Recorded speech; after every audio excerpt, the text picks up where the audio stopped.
Por la señal de la Santa Cruz de nuestros enemigos, líbranos, Señor Dios nuestro, en el nombre del Padre, del Hijo y del Espíritu Santo. Amén. Señor mío y Dios mío, creo firmemente que estás aquí, que me ves, que me oyes. Te adoro con profunda reverencia. Te pido perdón de mis pecados y gracia para hacer con fruto este rato de oración. Madre mía Inmaculada, San José mi Padre y Señor, Ángel de mi guarda, interceded por mí.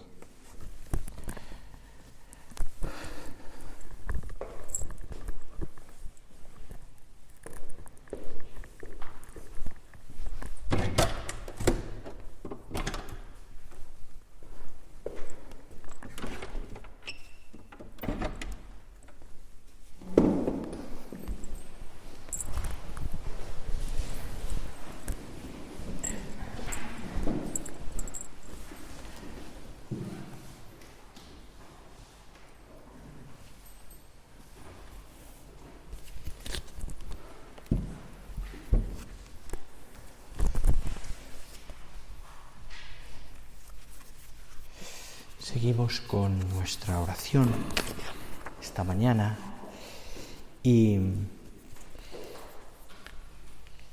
después de haber pensado ayer un poco pues en este curso de retiro, el inicio del curso de retiro, lo que significaba y en estos días vais a hacer, estáis haciendo ya, pues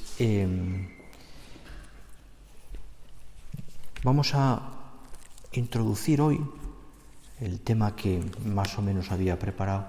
Yo recomiendo abrir las contras, porque si no ni os veo las caras,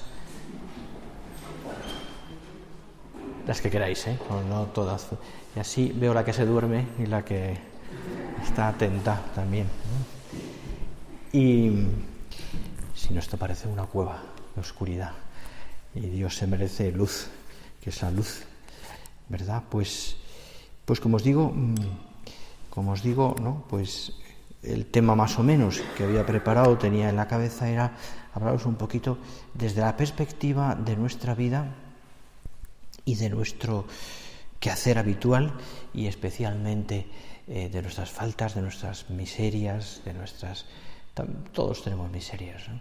De hablaros del don de la libertad, pero desde el punto de vista también de cómo siendo hijos de Dios, que es una idea que en fin, que tenemos todos clara, pero que creo que hay que remacharla, hay que tenerla muy viva, más que remacharla, muy viva. Siendo hijos de Dios, Dios está siempre con nosotros, Dios nos perdona siempre. El pecado, Dios lo ha vencido. No es nada bueno querer tener una culpabilidad atormentada, un corazón atormentado por muchas cosas que hayamos hecho mal. Todos hacemos cosas mal desde el principio de los tiempos, ¿no? Todos somos conscientes de nuestros pecados, pero no, hay que mirarlo desde el punto de vista del Dios que perdona, Dios que... Para eso recurro otra vez, tantas veces y nunca será pocas, a la parábola del hijo pródigo, que todas sabéis prácticamente de memoria. Y recordáis muy bien, ¿no? Lo cuenta San Lucas en este caso, cómo se desarrolla la escena, ¿no? Y ahí habla de dos hijos. Claro, pensad que el Señor cuenta esta parábola a quienes le escuchan sabiendo quién tenía delante. Y por tanto, la dureza del corazón de tantos, de la interpretación de la ley antigua, que estaba interpretada de una manera también tan agobiante, que se construían, a veces me parece recordar que los judíos que reciben los mandamientos de la ley como nosotros, o sea, los mismos, en el monte Oreb, Moisés, llegan a complicarlo tanto que llegan a tener como 200 y pico mandamientos. Quieren concretarlo tanto que se olvidan del corazón, se olvidan realmente de lo que hay en el corazón de cada hombre, ¿no? Por eso el Señor insiste tanto en aquello de que es del corazón del hombre donde salen los malos pensamientos, todo aquello. Bueno, pues el Señor sabía quién tenía delante. Y por tanto, ¿qué tenía que decir? ¿Y en qué quería insistir? Por eso les cuenta la historia esta parábola de los dos hijos, el mayor y el menor. El más joven, que parece que era un poco bala, o por lo menos esa impresión, pero tenía un buen corazón. Y se nota que quería mucho a su padre, ¿no? Y entonces le dijo: Padre, dame la parte de la hacienda que me corresponde. Y le repartió los bienes. Claro, era un derecho que él tenía, el derecho a la herencia, si podemos decir así. Entonces él quiere ya recibirla. Para un padre también es tremendo esto. Es decir, que un hijo dijo: mira, dame lo que me corresponde, que yo me largo. Seguramente el padre le dijo cosas que no aparecen, pero seguramente le dijo cosas. Pero aquel estaba como lleno de sí mismo y esa seguridad que pueden tener un joven en ese momento, y dice: no, mira, yo me voy. Estoy cansado. Muchas veces tenéis hijos adolescentes, ¿verdad? ¿Cuántas veces os dicen: estoy cansado? O esa rebeldía que ves en un hijo adolescente, una hija adolescente también, que a veces no sabemos ni comprender y cómo actuar, ¿no? Bueno, pues el Señor nos habla de eso. En el fondo este es un chico también de esa edad, un poquito mayor, que lo que quiere es vivir. Hay que vivir. Aquel padre bueno le deja ir, le da la herencia y se va. Y claro, aquel joven sin cabeza pues vive. Lejos, malgasta, vive lujuriosamente, dice concretamente. Está todo el día, pues eso, fiestas. Evidentemente es un tema, es una parábola, es decir, que lo gasta todo. Seguramente en ese momento, cuando ha gastado todo, toda la gente que se había unido a él porque tenía dinero desaparece. Es un tema interesante el tema de la amistad. ¿Por qué somos amigos y qué amistades tenemos? Bien, pero en fin, eso es otro tema al margen, ¿no? Y entonces viene una gran hambre y empieza a pasar necesidad. Ha vivido de una manera desordenada. Su vida se ha pasado de ser un divertirse continuamente a la penuria, a la miseria. Está viendo ahora también él, empieza a ver, porque aún queda relato, empieza a ver la dureza las consecuencias de su desorden, de su pecado. Especialmente en lo físico o en lo material. Y entonces, junto a todo lo que dice aquí, una necesidad de hambre, una necesidad de tal, tendría profundamente en el corazón una tristeza profundísima. Que seguramente en ello se inició el arrepentimiento. El arrepentimiento de aquel chico. Hay un arrepentimiento que aparece como tiene hambre y entonces se acuerda. Bien. Pero todas las consecuencias de su pecado, de su vivir desordenadamente, de toda su vida, entonces, evidentemente esto es una situación muy extrema, ¿no? Porque a nosotros nos puede pasar, pues evidentemente no tanto, pero sí el desorden, el pecado, la pereza, la sensualidad, a veces también pues el orgullo, la vanidad, nos lleva muchas veces a tener el corazón, a eso que a veces nos preguntamos, ¿no? ¿Qué me pasa? ¿Realmente qué me pasa? Y entonces, en nuestro caso tenemos el recurso de la confesión, lógicamente, ¿no? Pero ¿qué me pasa? ¿Por qué esta tristeza? ¿Qué me pasa? ¿No? ¿Por qué, agrando las preocupaciones, por qué me lleva a estar de esta manera? ¿No? Y el Señor, pues evidentemente, pone una situación que para que lo entiendan bien, ¿no? Y entonces, claro, busca trabajar. Algo tengo que comer. Y le cae el trabajo, o le piden el trabajo más humilde y sobre todo más increíble para un judío, que era guardar cerdos. Además el Señor incide en eso porque, como sabéis, es un animal que para el judío no puede tocar, o sea, es un impuro. Y ni siquiera podía comer lo que comían los cerdos. Claro, es la penuria total, ¿no? Ya llega un momento en el que ni siquiera puede comer lo que comen los animales. Ha caído tan bajo, el pecado le ha llevado a tan bajo que está hundido. Me he encontrado muchas veces con situaciones de personas que han tenido que llegar hasta lo más bajo para empezar otra vez. El Señor ha permitido muchas veces que cosas tremendas para que esa persona empiece a ver una luz. Y la ve. ¿Por qué? Porque se acuerda de su padre. Y se acuerda, evidentemente, que hay un motivo material. Se acuerda de cómo allí descansaba, cómo allí comía, cómo allí tenía trabajo, cómo allí tenía el cariño de su padre, cómo allí tenía amigos, cómo allí de verdad vivía bien. Y entonces es el momento de su reflexión interior en la que este hijo dice: no. Yo ya me lo imagino, ¿verdad? En la parábola me lo puedo imaginar, pues sucio, sin lavar, lleno de roñas, con las más que trajes, harapos. No tenía dónde vivir, no tenía dinero, no tenía nada. No tenía un sitio donde acostarse, un plato que comer. Es la descripción más bonita, más clara del pecado, ¿no? Es decir, del alma que no sale ¿no? Y entonces es cuando se acuerda de su padre. ¿Cuántos jornaleros de mi padre tienen abundante y mientras yo me muero de hambre? Y entonces viene el inicio del arrepentimiento, que probablemente había empezado antes.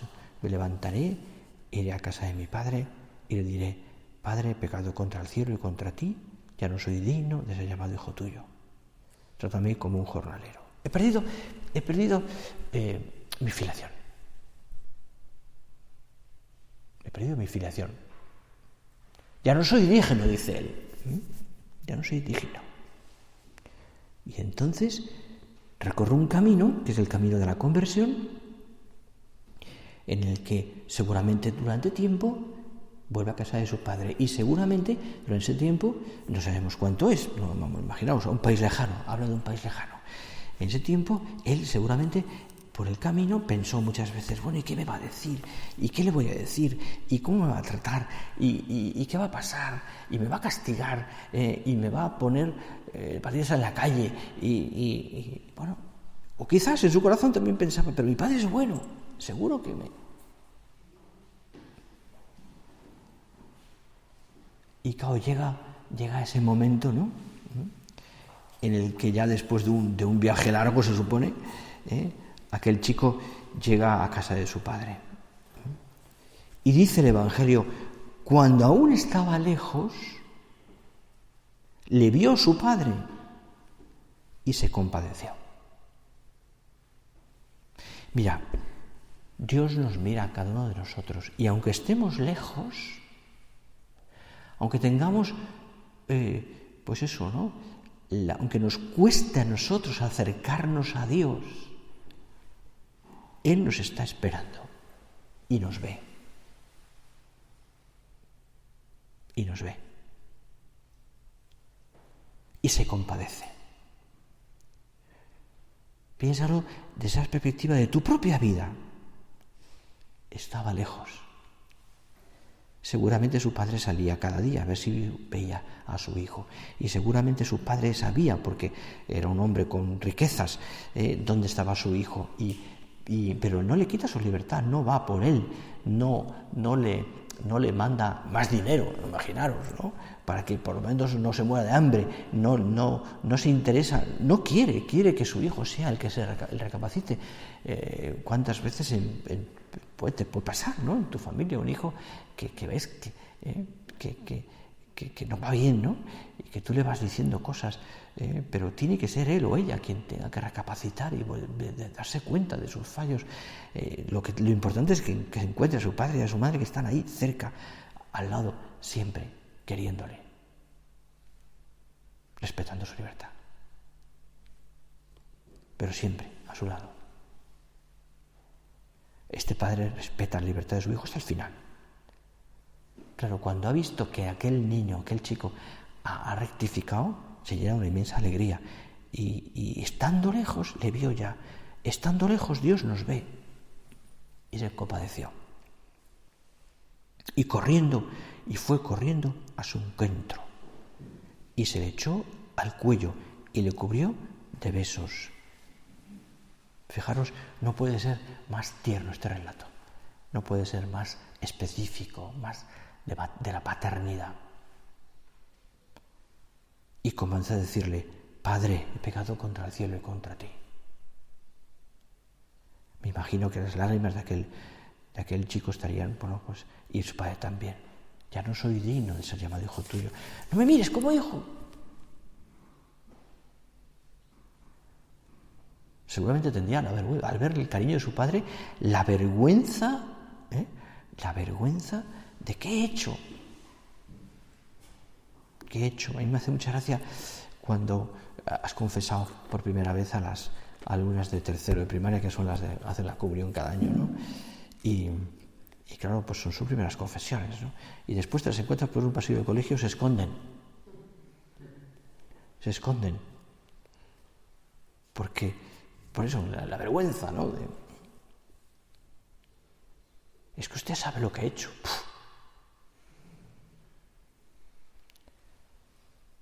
Pero el padre le dijo a sus siervos: sacad el mejor traje y vestidlo, ponedle un anillo en la mano y sandalias en los pies, traed el ternero cebado y matadlo, y vamos a celebrarlo como un banquete, porque este hijo mío estaba muerto y ha vuelto a la vida, estaba perdido y ha sido encontrado, y supusieron celebrarlo. Esta es la reacción de un padre bueno. Evidentemente es la figura de Dios, en su misericordia, que ni siquiera, prácticamente ni le escucha al hijo. Le basta que el hijo ha ido a su padre. Y le basta que el hijo se ha puesto de rodillas y le dijo: perdóname. El pecado, pensadlo, el pecado se destruye, dura lo que tú tardas, lo que yo tardo en decir: Señor, perdóname. A través del sacerdote, también en tu interior. Porque también es importante tu contrición, tu dolor. Perdóname. Con el corazón, de verdad. Perdóname. He pecado contra el cielo y contra ti. Porque Dios no deja de estar presente en tu vida, no deja de estar esperando, aunque sea de lejos. Y luego pasa lo del hijo mayor, que tiene también pues su historia, ¿no? Como aquel hijo mayor que estaba en su casa, que había trabajado, que estaba tal, que volvía de trabajar en el campo. Cuando se encuentra todo ese montaje, se coge un enfado impresionante y dice: mi padre no es justo. Es que a este chico, a este hijo hermano mío, lo tiene que haber tirado a patadas de casa. No es justo. Le corroe la envidia y, sobre todo, no conoce a su padre. No conoce el corazón de su padre. No lo conoce. Y claro, el padre tiene que salir. En el fondo hay dos conversiones aquí. Hay dos manifestaciones también del cariño del padre, tanto con el mayor, con el menor, con el mayor, como con el mayor. También el mayor juzga. ¿Cuántas veces podemos nosotros como juzgar el pecado de los demás desde nuestra posición? desde nuestra posición. Y comentarios que hagamos de personas a veces que son, pero si está, pues es que ¿de qué va? Si es una no sé qué. Si lleva años haciendo esto mal, etcétera, y podéis poner lo que queráis. Y juzgamos a veces, como si nosotros fuéramos mejores que nadie. Y tuviéramos derecho a decir al Señor, Señor, si yo estoy aquí a tu lado siempre. Pero en el corazón sabemos, seguramente este chico en el corazón no conocía a su padre y solamente en el corazón, pues había también bastante oscuridad. Es decir, ¿por qué? Fijaos, porque es que no tiene la capacidad de decir, comprendo. No quiere. Le falta ese corazón grande de entender que su padre pueda perdonar. Ayer les contaba, ¿no?, la plática de las de primero de primaria, les decía el perdón. A ver, ¿cuántos cuesta? ¿A quién le cuesta perdonar? Levanto las manos todas, claro. ¿Y a cuántas les cuestan pedir perdón? Ahí todas pedían perdón. Pero fijaos, ¿cómo nos cuesta perdonar? Es que esta persona me ha hecho tanto daño. He hecho tanto daño a las personas que yo quiero. Es verdad que a veces tenemos que separarnos de personas que son tóxicas. Es verdad. Pero en el corazón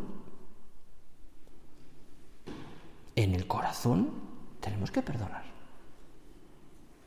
Si no, actuaríamos como el hijo mayor.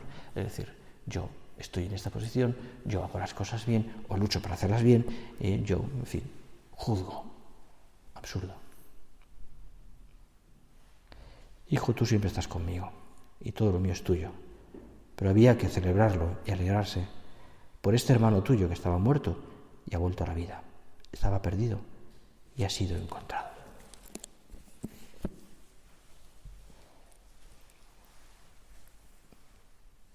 Pues es así. Claro, hablando precisamente de lo que estábamos comentando, de la libertad, ¿no? Es decir, pensad, ¿no?,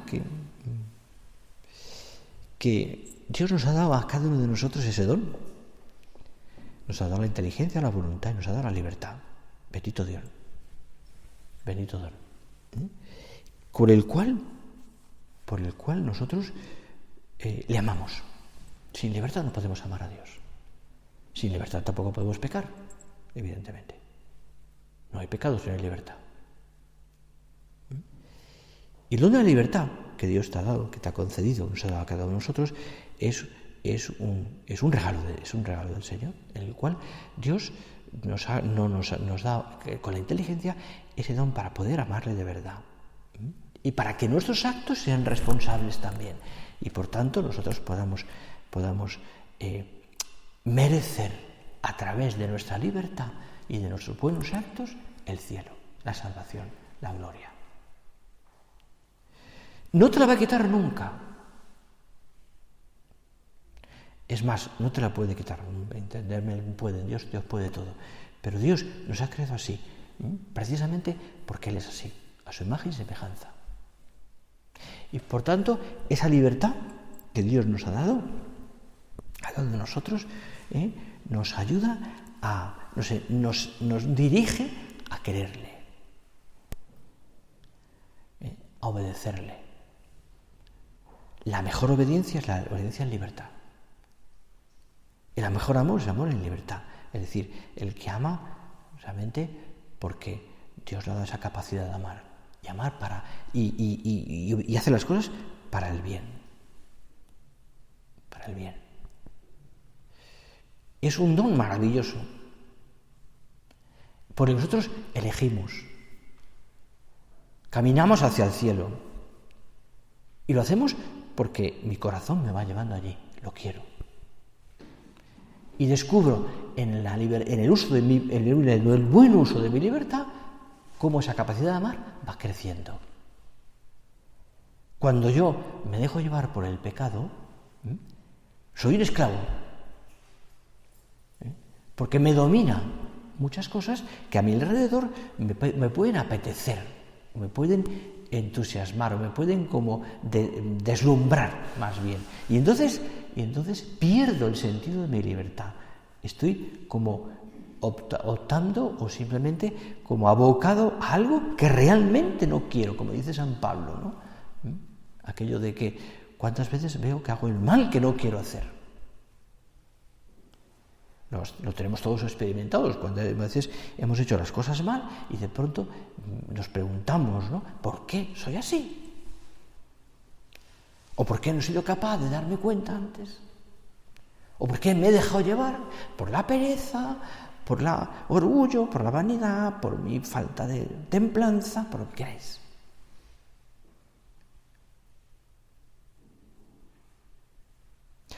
El chico usa mal de su libertad y usa bien después para volver a Dios. Se da cuenta de que tiene que cambiar y lo hace.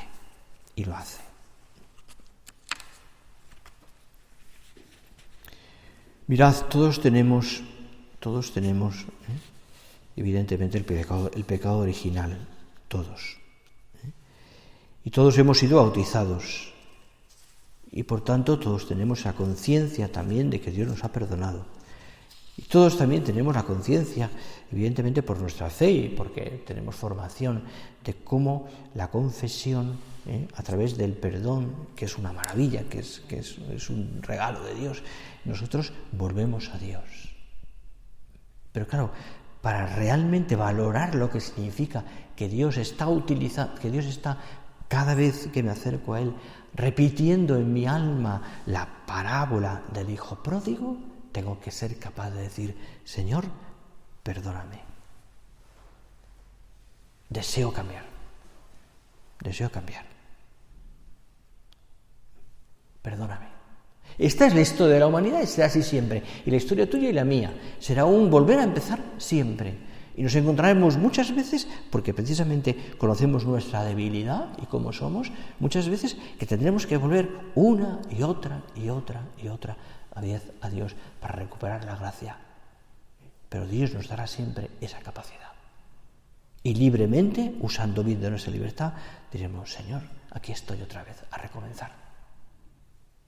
Por eso es importantísimo que esto tú lo veas siempre desde el punto de vista de un Dios que perdona, nunca de un exceso o de una culpabilidad que te pueda como consumir interiormente.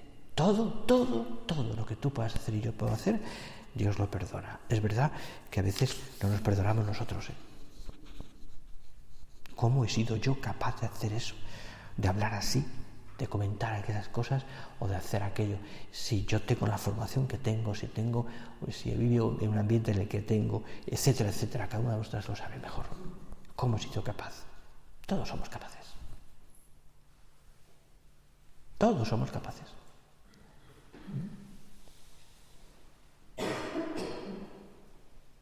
Todos tenemos el pecado original y todos tenemos la inclinación al pecado, pero todos tenemos la gracia. Y todos conocemos a un Dios que nos está esperando para decirnos: no te preocupes, yo no te he dejado nunca, yo he estado siempre a tu lado, yo he pensado en ti todos los días, como aquel padre, todos los días. Yo estoy aquí, presente, lo tenemos aquí en el sagrario, contigo en el sagrario, esperando que vengas. Yo estoy en tu corazón. Aunque tú me hayas querido, no me hayas querido, o me hayas olvidado, o me tengas relegado un rinconcito, y te acuerdes de mí solamente cuando truena. Estoy aquí.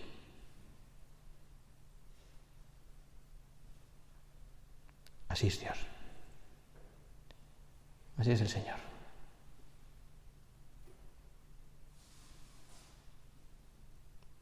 Y te considera siempre, aunque sean muchas tus faltas o las mías, su hija, siempre. Eso sí, yo le diré al Señor: Señor Dios mío, que yo no te ofenda más en un pecado mortal. Señor Dios mío, ya sé que muchas veces no podré evitar los pecados veniales y las faltas, pero no me dejes caer en la tentación, como decimos en el Padre Nuestro. Ayúdame, Señor, tú, a que yo no falle en esa alianza que tú has hecho conmigo, que yo no me acostumbre, ni en mi vida, ni en la vida de los demás, ni en la vida de mis hijos, ni de mi familia al pecado, que no me acostumbre.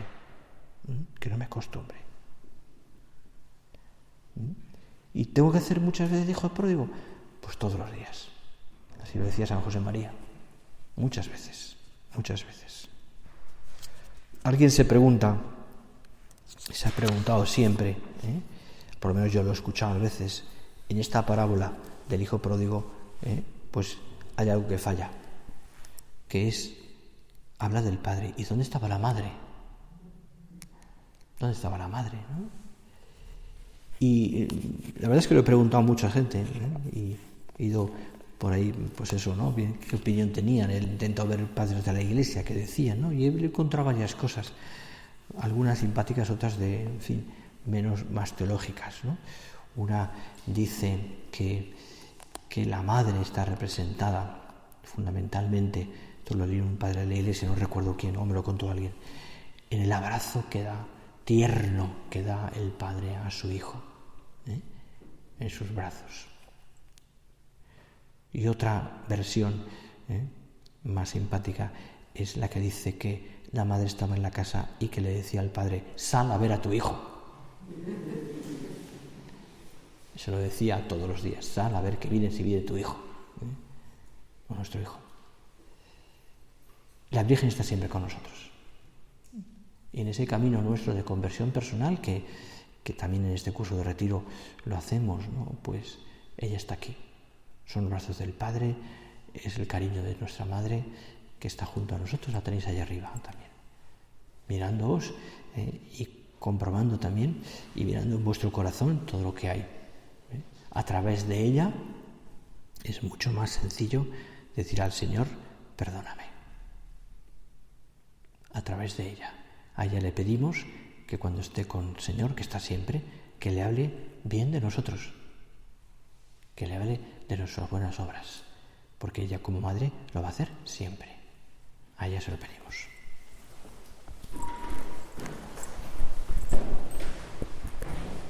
Te doy gracias, Dios mío, por los buenos propósitos, afectos e inspiraciones que me has comunicado en esta meditación. Te pido ayuda para ponerlos por obra.